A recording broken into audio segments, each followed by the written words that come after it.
Can you believe that there were over 40 upsets on day one at the national championships?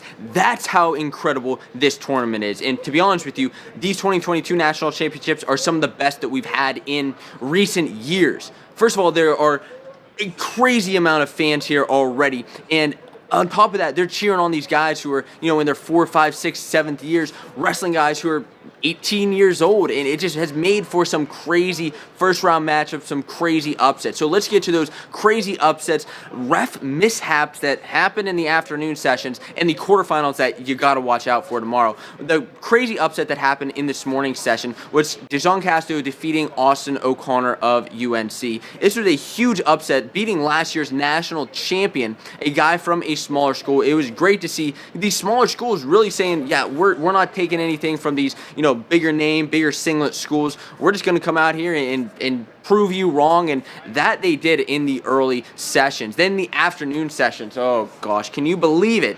That Jaden Ironman and David Carr both lost. David Carr, the #1 seed at 157 pounds. I thought he was kind of going to cruise to the finals, and yeah, lo and behold, he lost to Willits of Oregon State. Then on the other side, Jaden Ironman losing to Keyshawn Clark of North Carolina, and it was in overtime with a takedown, and there was some some crazy antics on the mat going down at the end with as far as Brands throwing the brick and is it two, is it not two, and you can kind of see the look of defeat in Ironman's face that yeah, it's over. And speaking of crazy things kind of happened at the end of a match, as there was a 4-minute call being reviewed there.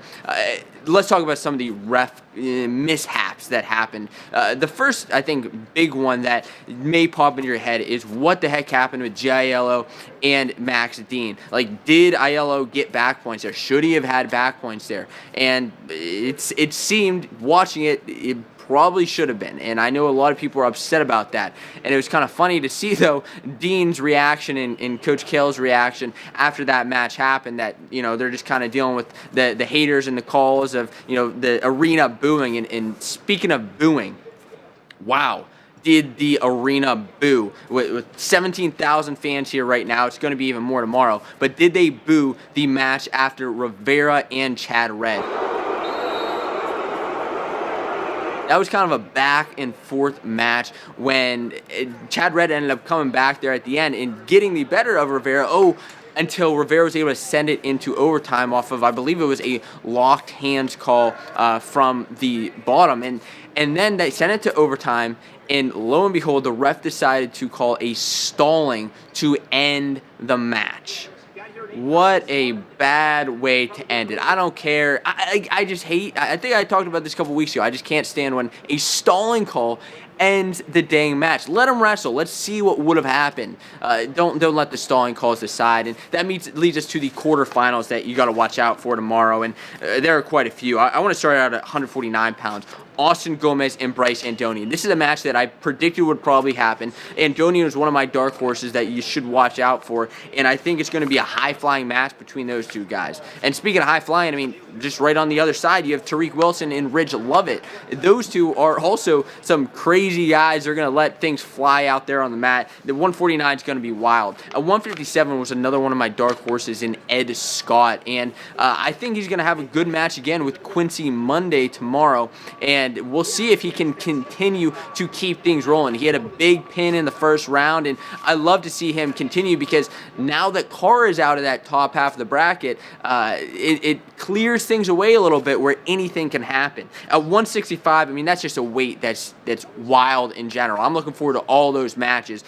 Griffith and Hamidi for one, I'm excited for. Then Carson Hartzela and Keegan O'Toole. And yeah, in this weight again, you had Jake Wenzel lose. And speaking of him losing, you had another national finalist from last year go down in Nino Bonacorsi, those two teammates. This tournament, I mean, it's just shocking how many upsets there were. At 174, get ready, Starachi and Labriola. It's going down, and Labriola is going to be bringing it.